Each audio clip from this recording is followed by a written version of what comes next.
Happy Thursday, NBA fans. Welcome into NBA Now by Chat Sports. I am Nick Roloff, where we have a lot to talk about on today's show. And you might be looking at today's thumbnail and title talking Steph Curry trade. Yeah, you know, it could be a little out there, but when it's in late August, you have to find something to talk about. And I actually do think it brings up a larger point around the Golden State Warriors and Steph Curry as a whole that I did want to discuss, so we will have to talk about that. Hopefully everyone is having a good week here as we get closer to the weekend. Before we dive into the show, though, shout out your city for me down in the comment section.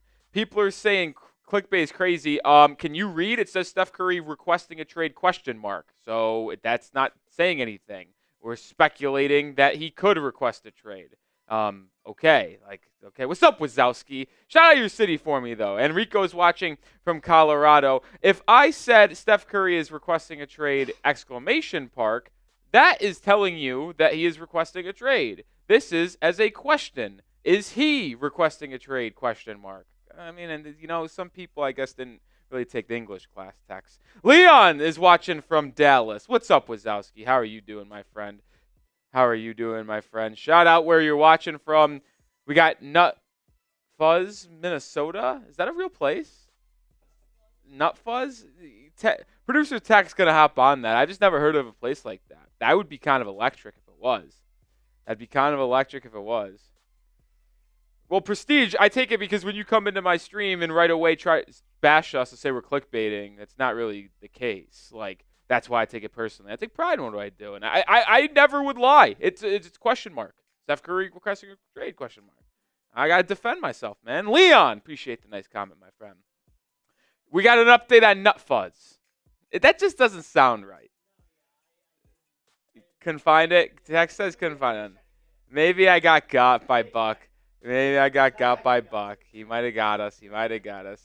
All right, Prestige. All right. As long as we're cool now. Appreciate you for coming and hanging out with us. But it does spark a larger question with the Golden State Warriors, though, because I do not feel that the Golden State Warriors have a good enough roster to make the playoffs. And I'm not, telling Steph Curry he should request a trade, but I am a little bit intrigued by the Warriors' plan, because are they going to build a championship contending team around Curry? He's 36 years old at the near end of his career, at least as being a top 1A option on a championship team. So if they don't make a trade or anything like that to vastly improve this roster, they're just going to waste the end of Curry's career, and I don't think that's the smartest thing to do.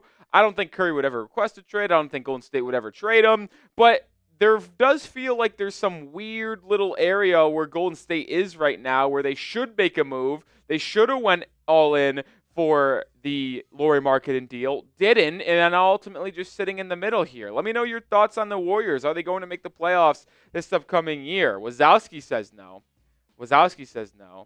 What's up, Clayton? Says, what up, Nick? Just smash that like button. Go Lakers. Checking in from Jackson, Mississippi. Appreciate you, Clayton. Richard Lee says, Curry to the Lakers.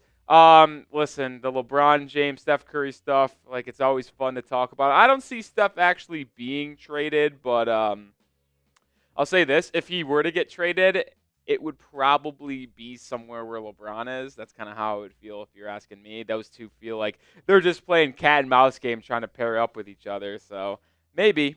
Clayton believes the Warriors are going to make the playoffs. And I'm not talking play-in. I'm talking playoffs. Not playing. Full off. You got to be top 8 into the playoffs, playing a full 7-game series. Play-in doesn't count. No. Yeah. Oh, man. Leon says Steph to the Mavs. I don't think so. Wazowski says, I don't think Curry has a well enough supporting cast around him to carry the Warriors to playoffs. I agree. I agree. Yeah, Curry needs to get some help over there. I don't know if Draymond Green and the crew is really getting it done anymore. I don't know.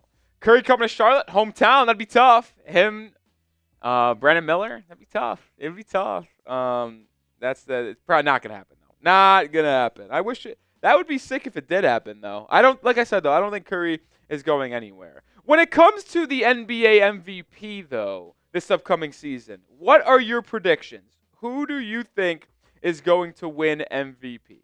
Let me know. Let me know. Who do you think is going to win MVP? ESPN dropped an article predicting that, and we're going to talk about it in our second show of the day. And they predicted Luka Doncic winning MVP. I have my own prediction, which we'll get to during that segment. But who do you guys think will win NBA MVP this year? I see Richard Lee and Machito both saying Luka. Listen, he might have been the projection from ESPN as well. Let me know what you guys have to say. What to say? Back with Clay to Dallas? No, I don't think that's going to happen. Triple says Tatum maybe. I don't hate the Tatum. Actually, I don't think Tatum's going to win it. I don't think he can. I don't think he's got that in him.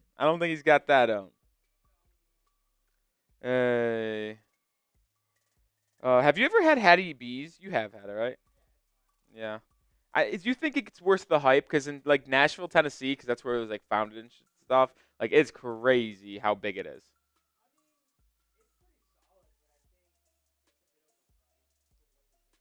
Okay.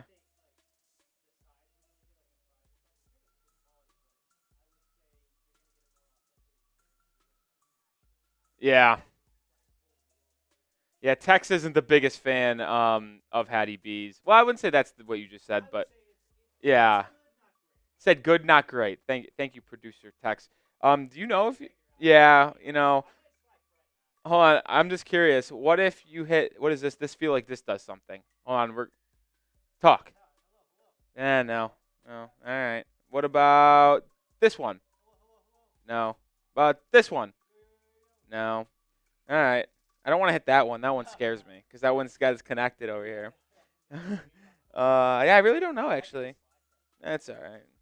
Whatever you want to do here. All right, we were doing some behind-the-scenes stuff here, just trying to figure out something. But hit that thumbs-up icon. We got over 45 people watching. Let's get 2 more likes. We're at 20 likes right now, so good job for the people coming in and hitting that likes button. Once we get to 22, we're going to get that show started. We have 3 segments to talk about today. Latest news and rumors, but it's more or less a Steph Curry segment. We're going to talk about the ESPN NBA award prediction.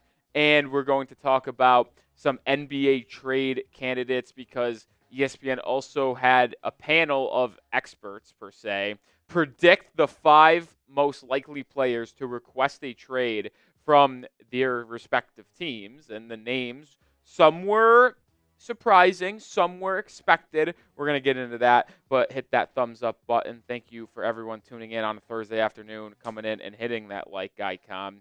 And once Tex gets settled behind the scenes here, we're going to jump into – no, you're all good, brother. Jump into our first segment here. Like we said, this is what our show is all about today. Curry, could he be requesting a trade out of Golden State based off some Instagram bio changes? NBA award predictions, and then trade request predictions as well. So let's get it started. We got 25 likes now. That's good enough for me. So let's jump into the first segment of today's NBA live show, surrounded by Steph Curry. Tex, when you're ready, let's do this thing. All right, he's going to do 1 second here. Leon says the bottom feeder? Oh, so maybe, you just got to turn this up, I suppose. Yeah. Go. Hello. Yeah. There's Tex. Okay, right. We got that for in between the scenes now. All right. Let's go. Okay, we figured it out, baby. We figured it out. All right, we got it. Yeah, so if you just want to talk, I suppose, because I can hear you no matter what, but if you turn the bottom thing, this thing, that up to here like mine is, I guess that's when you can talk. All righty then. Let's get into the first segment around Steph in Curry.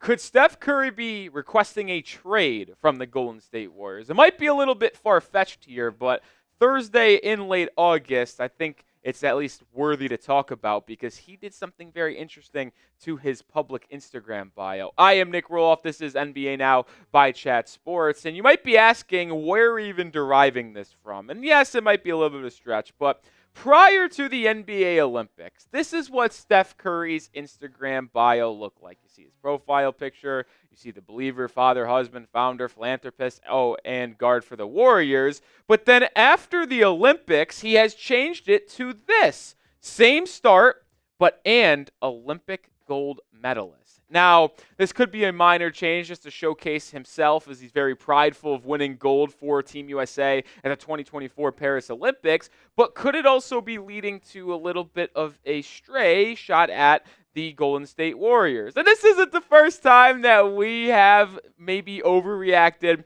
to a sports figure changing their social media handle or bio or whatever you want to call it. But either way, I think it's something that could raise a bigger question, and we'll talk about Curry requesting a trade because it's not going to happen, and I'll hammer that home right here in just a second. But it does make me spark a question about the Golden State Warriors as a whole that I do want to talk about. But make sure you are subscribed to the channel. Last week, our highest subscribed video when it came to the NBA content was 20 subscribers. I'd like to beat it this week and get 25. If you want us to continue to bring you weekly content around the NBA, even in September, when there's really nothing going around the NBA, make sure you hit that sub button and show our bosses that you want more content. All right, here it is. Steph Curry is not going to request a trade from the Golden State Warriors. It just simply isn't going to happen. There's just too much, I guess, history there, if you want to put it that way, between the two. So much success. He is the face of the Golden State Warriors. There will never be a player that is the face of the Golden State Warriors. And that's really the truth, too, if you think about it. Like, you might say he is not as good as Wilt Chamberlain, who also played for the Golden State Warriors, but Steph Curry is the Golden State Warriors. Now, he's not requesting a trade, but he should apply pressure to the front office to upgrade this roster, because this team right now simply just isn't it, in my opinion. Like, sure, it's cool. It'll be sneaky competitive, like a 500 team, maybe slightly below 500. But I don't believe that the roster Golden State is putting together right now is anything that can make a deep run of the postseason or compete. Like, I do like the sneaky small additions of Buddy Hield and DeAnthony Melton. I think those are like just around the edges moves that will make you slightly better. I think Buddy Hield can give you the same impact that Klay Thompson gave you, so I don't even think his loss in replacing with Buddy Hield is that hard. But you're really banking on Jonathan Kuminga and Brandin Podziemski taking another step in a big way, because who's this team's second best player? No, seriously. Is it Jonathan Kuminga? It's not Andrew Wiggins. He played horrible last year. Are they banking on those two young guys to really take that next step? That's my biggest question on Golden State. And when you think of what they have on paper right now, what is the ceiling? It might be the roof. If you know, you know. But either way, I don't see them being a team that can win a playoff series. I legitimately think that the Golden State Warriors ceiling right now is a first-round playoff exit. And that is their ceiling. I might project them to miss the play-in altogether, and if they do make the play-in, likely going to happen what happened last year against Sacramento, where they got ran out of the building and Klay Thompson looked like an absolute clown. Like, I just don't believe that this team is going to be anything special this season unless they make a massive trade for someone right now or in the middle of the year before the NBA trade deadline. But am I wrong? Be honest with me. You could tell me down in the comment section if I'm a little too harsh on this Golden State Warriors team. I don't think they're going to make the playoffs, but I want to know your thoughts. Will Golden State make the playoffs? Type Y for yes or type N for no. As I mentioned, I think they are a play-in team at best, and play-in isn't the postseason, by the way. I have had a take in the past that I would count as the playoffs, but I'm not going to. They are a play-in team at best. And you might tell me, well, how are the Warriors a play-in team at best? Just look at what happened last season. OKC, Denver, Minnesota, LA, Dallas, Phoenix, Los Angeles, New Orleans, and Sacramento all finished higher and better in the standings than the Golden State Warriors. And if we're going to be honest here, folks, there is only one team that finished above Golden State last season that I could spin that it might not happen this year. And that is the Clippers after losing Paul George, because they could legitimately be bad if Kawhi Leonard gets injured, James Harden regresses. I don't like the Clippers roster. So really, there's one team out of the 9 ahead of them that might fall back. The other 9 are continuing to ascend and continuing to put together rosters that are better than Golden State. But here's the issue that I have right now as well.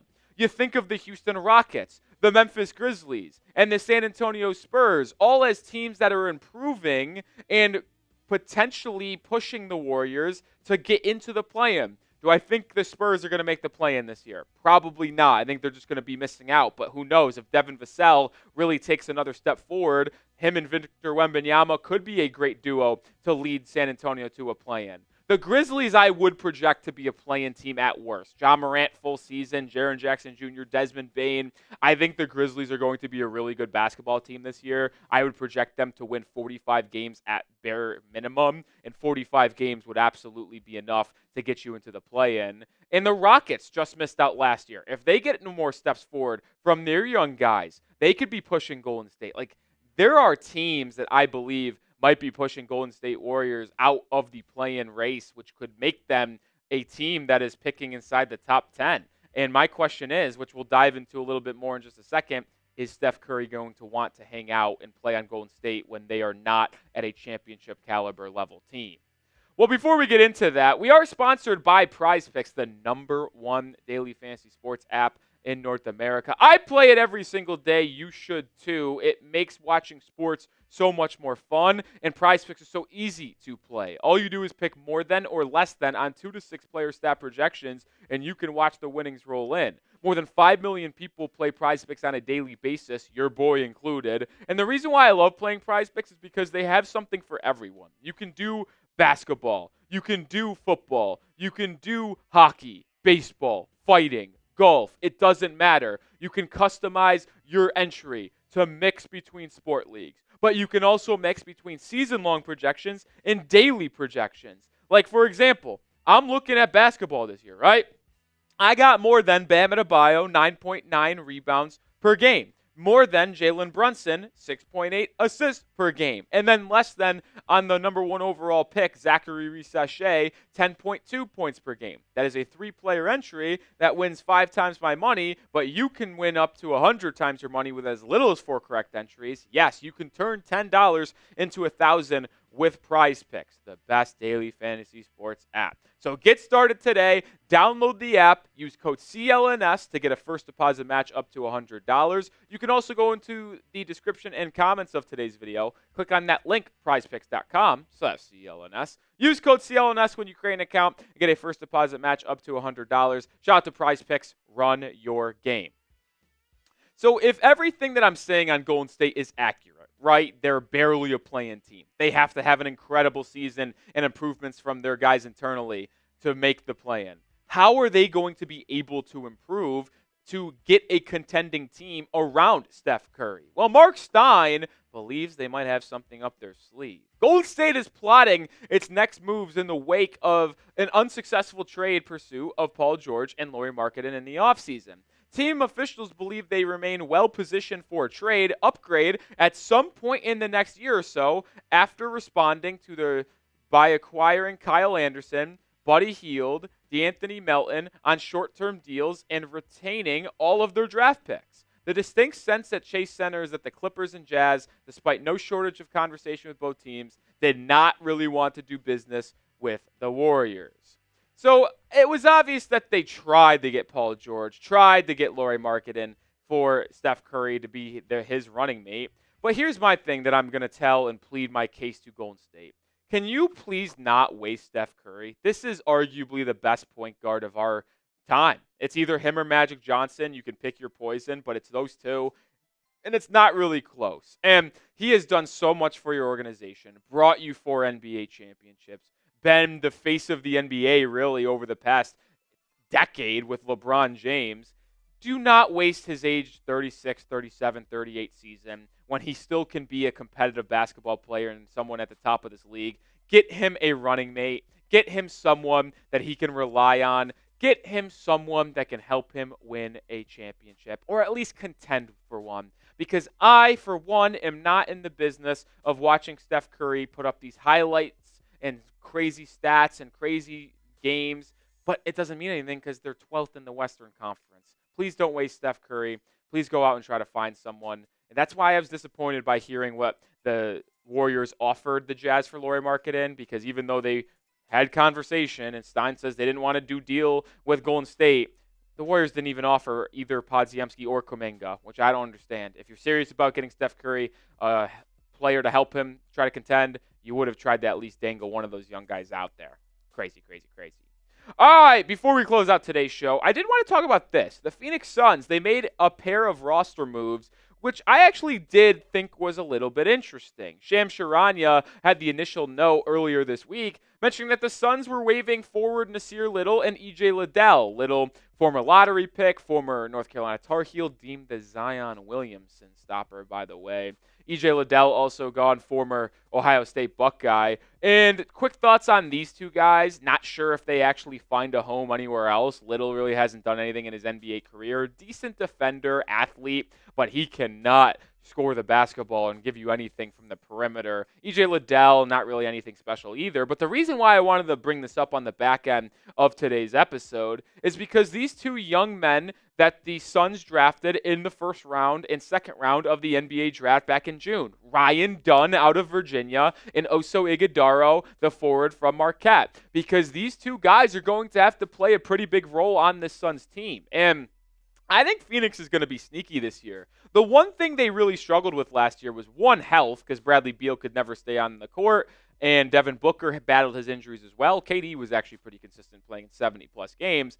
But they also didn't have any depth on this team. But now they brought back Royce O'Neal. You add Ryan Dunn and Ighodaro through the draft. You sign Tyus Jones on a Vetman contract, which might have been the steal. Like, I actually think it would behoove the Phoenix Suns to bench Bradley Beal. And bench might be a strong word, but what if they went with a lineup like this? They started Tyus Jones. They had D-Book at the 2. You have Royce O'Neal at the 3, KD at the 4, and then Yusuf Nurkic at the 5. The Bradley Beal being your leading sixth man, and he can help also with some of those other young guys in the second rotation like Ryan Dunn and Oso Ighodaro. Really good defender, really good athlete, and cerebral forward who can really play that dunker spot well. I think the Suns are going to be a good basketball team this year. They're going to have to put their faith in some young guys on cheap contracts like these two. But to me, it signaled they have the confidence in them after getting rid of Nasir Little and E.J. Liddell. All right, that's going to do it for today's show here on NBA Now by Chat Sports. Make sure you are subscribed to the channel because we're bringing more daily content when it comes to the NBA. Sure, it's a dead period in late August and September, but we're still bringing content. And when the season rolls around in October, we will have you covered. So make sure you hit that sub button. All right, one segment down, baby. One down. I got to turn a fan on, baby. I didn't realize H got this hot. Was that an issue? Yeah, we were having an issue with like the light coming through there, and it would just hit the green screen wall, and you would have to put up a paper towel roll to like block the sun because we didn't have tape in here. I guess taping the thing makes it a better solution though. That's objectively hilarious. Paper towel. Block it. Oh, that's funny. What's up, old Bash Brother Basketball? Chris Paul is going to help. Corey Child says yes. Premier says no. I don't think the Warriors are a playoff team, man. I don't. Reed Shepherd, Rookie of the Year. He might be. We're going to talk about that right upcoming here because on the next segment here on NBA Now by Chat Sports, ESPN, they predicted with their panel of so-called experts who is going to win every NBA award, spanning from MVP, spanning from Defensive Player of the Year, Most Improved, Sixth Man, Coach of the Year. They have it all. And we're going to react to some of them and also give you who I think could win each specific award. We're even talking Coach of the Year, baby. We have it all. So make sure you stay tuned here. Let's dive into that next segment. Right now, let me pull up the script. We got game time on this piece. And once Tex is going to take a sip of his water. And it is good to go. Let's do it, Tex. Welcome to NBA Now by Chat Sports. I am Nick Roloff. On today's show, we are reacting to ESPN. Their group of so-called experts kind of predicted, or at least gave a preseason vote on who is going to win each specific NBA award, whether it be MVP, Defensive Player of the Year, Sixth Man, Most Improved, Coach of the Year. We have it all on today's episode, so you'll see who they predict. But I'll also have my own thoughts on who I think is going to win each award as well. So that's what is on the deck for today. We'll start with MVP. This is how things shook out according to the experts. Now, you might be wondering what the points is. That's their system of voting. First, second, third, fourth, fifth place. They all get calculated in terms of points. Luka Doncic was the overwhelming favorite here with 61 points. Jokic coming in at number 2, SGA at 3, Ant at 4, and Giannis Antetokounmpo coming in at number 5. I have some thoughts on these just coming up in a second, but that's how ESPN had it for the MVP. But I want to know who you think is going to win the NBA MVP. Is it Luka Doncic? Is it going to be Nikola Jokic getting his 4th MVP? What comes to mind? Let me know who you think is going to win NBA MVP this upcoming year. I actually think it's going to be the person they had finishing 3rd in their panel. I think Shai Gilgeous-Alexander is going to take home the NBA MVP award this upcoming season. I thought he could have won it last year, rightfully so, went to Nikola Jokic.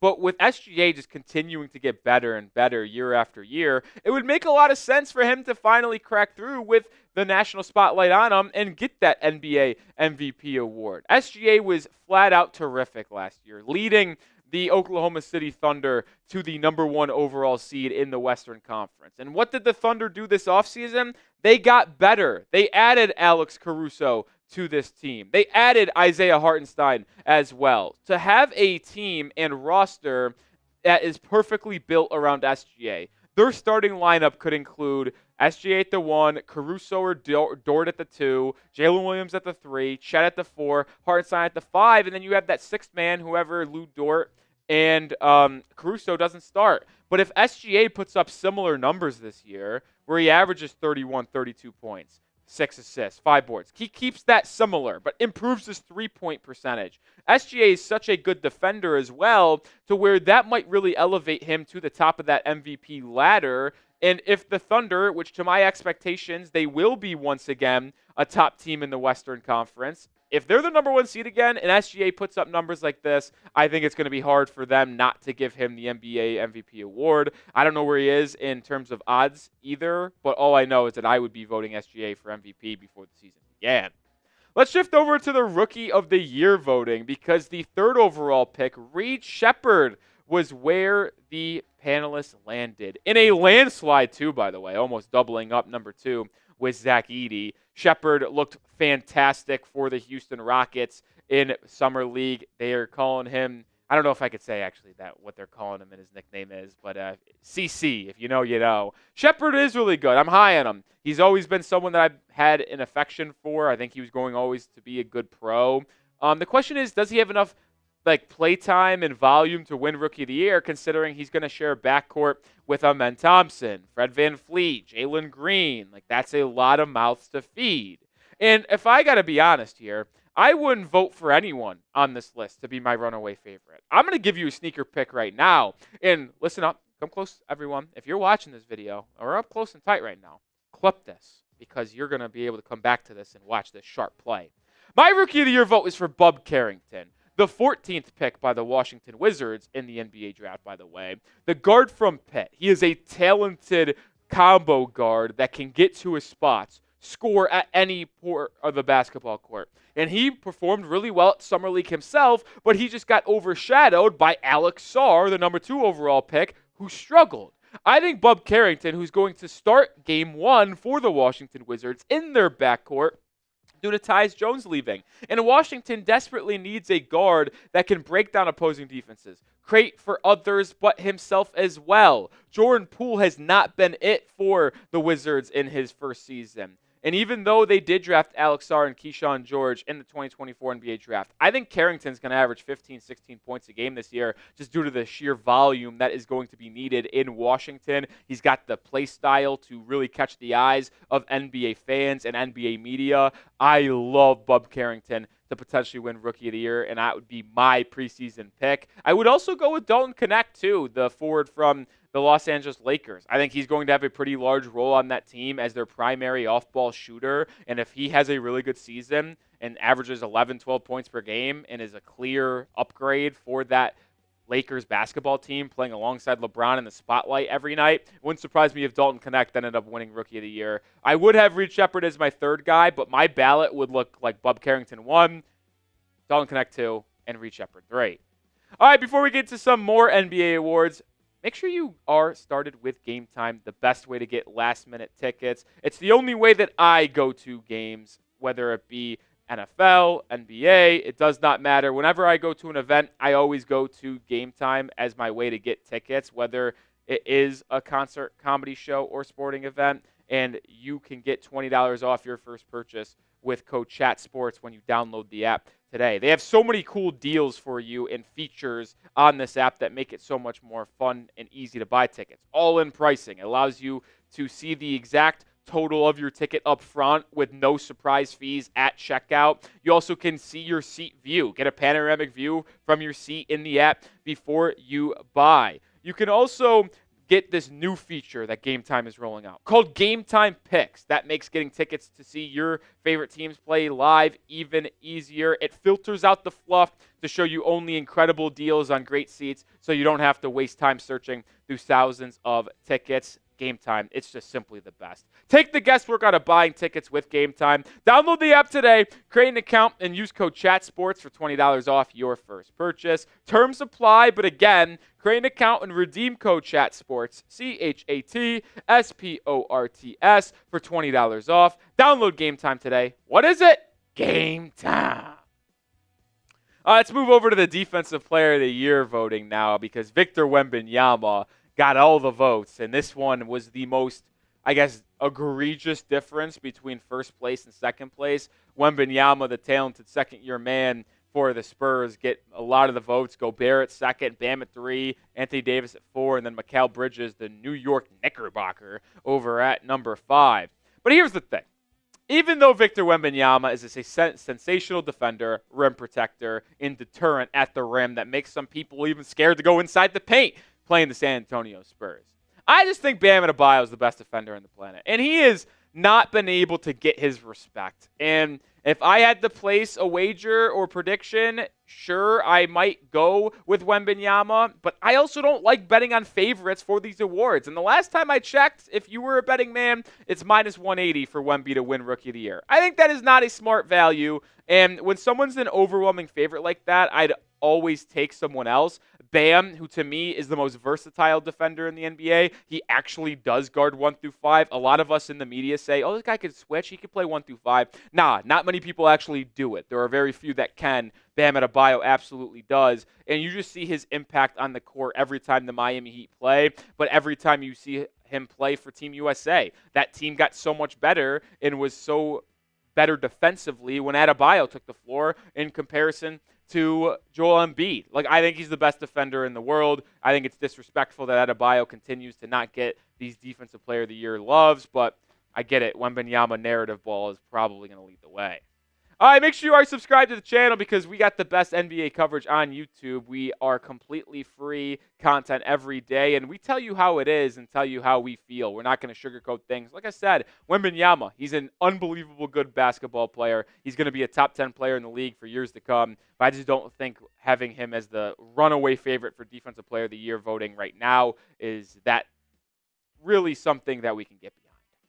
Sixth Man of the Year is up next. Interesting list here, because last year's winner, Naz Reid, makes the list. Malik Monk, who arguably could have won Sixth Man of the Year, is tied for first with Alex Caruso, who a lot of people are projecting to be the sixth man for the Oklahoma City Thunder rather than starting two guard. And then Jaime Jaquez Jr. and TJ McConnell round out the list. I think you love TJ McConnell, by the way, because he is such a good basketball player. Now, this might be a little recency bias because of how well he played in the postseason last year. Benedict Mathurin's coming back for Indiana. I don't think McConnell's going to have the volume to win Sixth Man of the Year. And if there's someone that I think could win Sixth Man of the Year that's not being talked about, how about Josh Hart over in New York? Like, he didn't make this top 5 list from ESPN, but think about what the Knicks starting lineup is going to be. They're likely going to go with Jalen Brunson, Dante DiVincenzo, Mikal Bridges, OG Anunoby, and Julius Randle. That's likely where it's going to be, with Mitchell Robinson coming off the bench, with Josh Hart.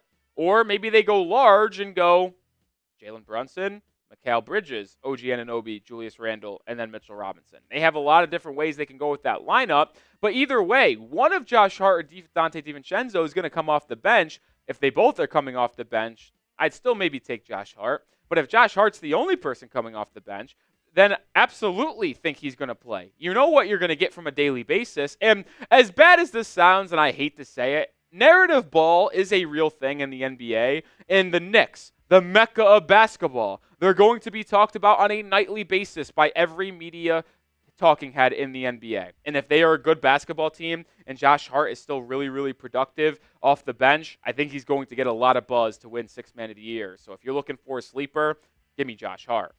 All right, before we get into Coach of the Year, who wins the NBA Finals? Let me know your predictions down below. The Knicks improved. There's a lot of good teams out there. I am going to go with the Oklahoma City Thunder. Coach of the Year voting to round out today's episode. How about the Knicks we just talked about, and how about the Thunder right there? Tom Thibodeau and Mark Dagenhalt botched that, definitely. Joe Mazzulla, number 3. Greg Popovich, number 4. Kenny Atkinson, number 5. This list is really intriguing to me because, one, I don't really understand why Popovich is on this list. Once again, this seems like a lot of Victor Wembanyama-driven hype. Popovich is a fantastic coach, yes, but what would make Popovich win Rookie or Coach of the Year? Like, what? I don't get it. There's no chance that team's better than the 8 seed this year, and are we giving Popovich Coach of the Year for being a play-in team? Stop it now. Don't understand that. And if you had to ask me my prediction, I'll go with someone off the board once again. And I'm not saying these just to be different from ESPN. It's truly what I believe, because I did take Bam on my Defensive Player of the Year, and I took SGA, who were both 3rd on the list. I don't think the favorites necessarily always win these specific awards. I'll go with Nick Nurse for Coach of the Year, because I think the 76ers are going to be a top 2 team in the Eastern Conference in terms of regular season this year. I think they're going to be better than New York, Milwaukee in the regular season. They might even be better than Boston, especially with Kristaps Porzingis being out for probably the first 2 months of the season. I believe that the Sixers, with Joel Embiid, Tyrese Maxey, Paul George, are going to be a incredible basketball team this year in the regular season. As long as they stay healthy, they're going to have 52-plus wins in the regular season, and I think that might be good enough to get Nick Nurse Coach of the Year. All right, that's going to do it for today's episode. If you want more coverage around the NBA and sports world, if you will, because we do it all with college football and the NFL as well, make sure you are subscribed to the channel because you're getting content every single day around the biggest topics in sports. Hit that sub button, folks. I'll see you with another video coming up this weekend around the NBA. Peace out. All right, another segment down. 2 down, 1 to go. 2 down, 1 to go. Oh, man. Almost there. Almost to the weekend. Almost to the weekend. Got any? Yeah. You're off Sunday. Yeah, you already had your off day. Oh, no, you got. Oh, you got Tuesday off. Yeah, dang. Yeah. Okay. That's tough. Got any? So you don't really have any plans this weekend then, huh? Sunday, I'll definitely work out and probably go to church, but besides that, yeah. What about you? What are your plans? I'm just simple, man. I'm dog sitting. Oh, hell yeah. Who are you I'm actually watching Petey's dog, Cruz. Oh, yeah. Cruz. Good dog. Dog. Legendary dog. Also ecstatic for week 0 of college football. Dude, I know I'm so pumped. there's only 4 games, but we still get a taste. I'm just going to gamble my ass off. Sports betting for Rolly? Yeah, I'm a sports betting guy. I like to gamble a little bit. And I tell you what, there's some lines out there that are really nice. I'm not going to tell you what to bet on. I will give out my picks, though. Georgia Tech, Florida State, under 55.5. I don't know if that line changed yet, but I love it. SMU, Nevada, over 56.5. That's a guarantee. SMU's putting up 6 touchdowns. I'll guarantee SMU scores in the 40s. And if I only need 20 points or 17 points out of Nevada, I think I'll take those odds. And I'll also tuck me in with a little Hawaii minus 39.5. Which matchup are you most looking forward to in week 0? Well, the headliner is obviously going to be Florida State, Georgia Tech. Because those teams, ACC, it's a division battle in Dublin. It's the first game, kicks us off at 11 a.m. Central Time. But I got to be honest, I'm really intrigued by that SMU-Nevada game. I think it's going to be a lot of fun to watch. It's going to be high scoring. It's in Nevada. Don't really know why SMU is traveling over there. But, yeah, it's going to be a lot of fun, man. You got to let Sammy Betts know how your bets go. Yeah, I'm going to be on it. I'm going to play some responsible wagers. Gamble responsible, folks. Gamble responsibly. All right, let's get into the final segment here. 5 players that could request a trade. Not candidates, trade request people. Yeah, a little bit of a different show today, but we're going to try it out. Why not? Try new things here in August. ESPN dropped an article that featured 5 players that could request a trade from their current team. And they're all superstars, by the way. I want to react to them because they're players that we've talked about in the past, but there's also some different players that also need to be mentioned on today's show. But make sure you are following me over on Twitter at Nick_Roloff, Twitter/X, whatever you want to call it. I'm tweeting about the NBA every single day, and if you want more content surrounding the NBA on a daily basis, well, guess what? My Twitter is the best place to find it. We don't put daily content out here on Chat Sports, but there will be daily content over on my Twitter. All right, number 1, Brandon Ingram, the forward from the New Orleans Pelicans, which is funny that he is on this list, by the way, because it's trade requests, right? And it's heavily rumored that the Pelicans already want to trade Brandon Ingram. Yes, he has not formally requested a trade, but you do see New Orleans kind of moving on from BI, or at least they want to. And I don't know if I see a resolution on Brandon Ingram soon for the Pelicans. If he were to be dealt this offseason, you would have imagined it would have already happened by now. Ingram, going into the final year of his contract, wants a massive payday. Reports are indicating that he wants to be paid more than $50 million per season, which, sure, Brandon Ingram is a really good basketball player. He knows how to score the ball. There's no denying that. But when you think about what you can allot money to in today's NBA CBA, I just don't know if you can give Brandon Ingram $50 million, which is what he wants. And you would have to trade for him, lose assets in the draft and on your own team, and then pay him that massive, lucrative contract. Like I said, I think he's a third player. He's a third fiddle. He can be a great third option like Chris Middleton. But guess what? Chris Middleton ain't making $50 million. He's making mid-30s. Like, that's where I think he needs to live. I think he could live in the OG Anunoby space as well.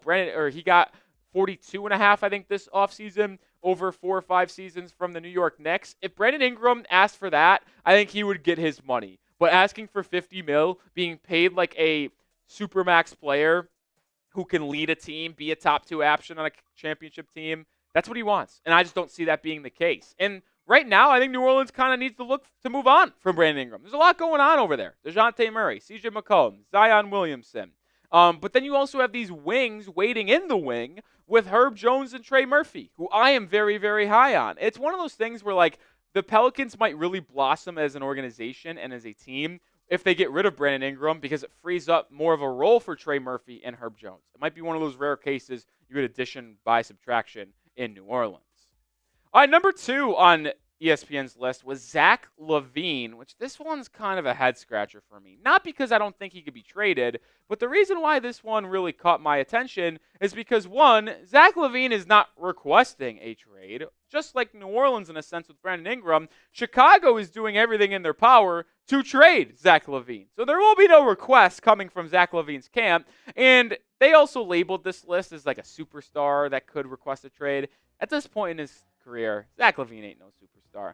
He's a very good player who at one point was on the verge of being a superstar. Like in that 2020-21 season, before Lonzo Ball got that knee injury that has kept him out for 3.5 straight seasons, looking like he's going to return, by the way. Shout out Lonzo Ball.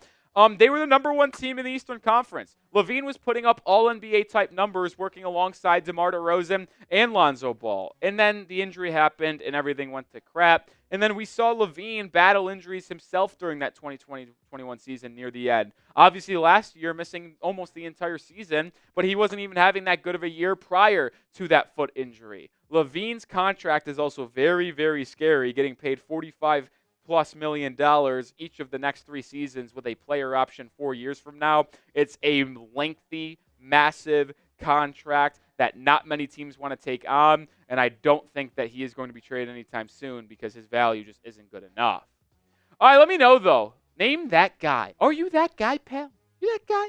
What star player gets traded next in the NBA? Star player is a wild word, but if I did have to like gun in my head, make a prediction, I'd probably go Brandon Ingram. Maybe it's Trae Young, and this one would be intriguing because this would be a little bit of a stunner if Trae Young requested a trade, because it actually was possible that Trae Young was going to be dealt this past NBA offseason because they had to decide, and they being Atlanta, between Trae Young and DeJounte Murray in terms of their roster construction and roster building for the future. They ultimately decided to go with Trae Young and trade DeJounte Murray to New Orleans. I don't think Trae requests one. I think he really likes it in Atlanta because at least right now, he is going to have the ball in his hands a lot. He's going to have to make all the decisions. He's going to get to play make, shoot a million times a game, and just absolutely play his style of basketball. I don't know if that style of basketball ever will translate to winning. Probably say it won't. But, I mean, he's someone that is really talented, man. He can really score. He can really play make. He's actually probably, at least to this point, him and Tyrese Halliburton, the best assist man in the NBA. They just know how to use and leverage their shot making and driving ability to get other open looks for their teammates. We'll see how he does as the lone guard now, because without DeJounte Murray there anymore, well, now maybe Trae Young is going to be able to play even more because Young was really good prior to DeJounte Murray getting there. I'm not saying that he was bad with DeJounte Murray, but it just never seemed like a good fit because they really never knew who should have the ball in their hands and stuff like that. It was still primarily Trae Young, but it took away from DeJounte Murray's impact. And whenever Trae Young missed time with injury, that's when DeJounte Murray was at his best. So it's interesting to me. And I've a long time thought this. I think the Atlanta Hawks should just blow it up, man. This team is not good. They have a long way to go. They took Zachary Reese-Sachet with the first overall pick, which is an absolute disaster because I don't think he's anyone deserving of a first-round pick. He could be a fun, good player in the NBA, but someone that taken #1 overall, heck no, I'm not in on that. I think they should trade Trae Young, just full rebuild around Jalen Johnson and in the draft. I think that's what the Atlanta should do, but that's just what my thoughts are. Jimmy Butler, the forward from the Miami Heat, could he actually request a trade? I'm not so sure that's the case here. And Jimmy Butler's time in Miami could be numbered. That is absolutely the case. The truth on Jimmy is, though, he will not request a trade, but he could opt out and enter NBA free agency next year. Because what he wants is a supermax 2-year contract. Because the way the new CBA rules is that you can't give someone a supermax past their age 37 season. And with Jimmy Butler being 35 coming up here before the season begins, he can't get a supermax contract beyond that. But he does want to get his money. He can get a 2-year deal worth up to $113 million if he gets his 2-year guaranteed supermax, which is what he wants. And I don't think he's going to be able to get that right now. But could he opt out and do it in next free agency after a career year if he plays really well for Miami and plays in 65-plus games? I think that is a realistic scenario for Jimmy Butler. He wants that supermax. I don't think he's going to request a trade, but enter free agency next offseason? Absolutely. Make sure you hit that sub button because if any of these guys actually do request a trade in the NBA, Chat Sports will have you covered on those NBA news and rumors. Hit that sub button right now if you want to stay locked in with the best NBA coverage. Darius Garland is the 5th and final member that ESPN had for the trade request players. Garland, interesting player to make this list because, well, you might be wondering to yourself, didn't he already request one? Not formally, but kinda. With the whole Donovan Mitchell saga, before Donovan Mitchell committed to a long-term deal in Cleveland, the Cavaliers got word, or Shams put it out there from Darius Garland's representatives, that if Mitchell commits long term, they'd likely request a trade. Now, ultimately, after Donovan Mitchell did stay with the Cleveland Cavaliers, we haven't seen a Darius Garland trade. But I actually think it would make sense for Cleveland to split these two up. I don't think that backcourt works, because when you think of the NBA landscape, you simply don't see two undersized guards who don't play good defense work together. And I don't think there's anything different there with Mitchell and Garland.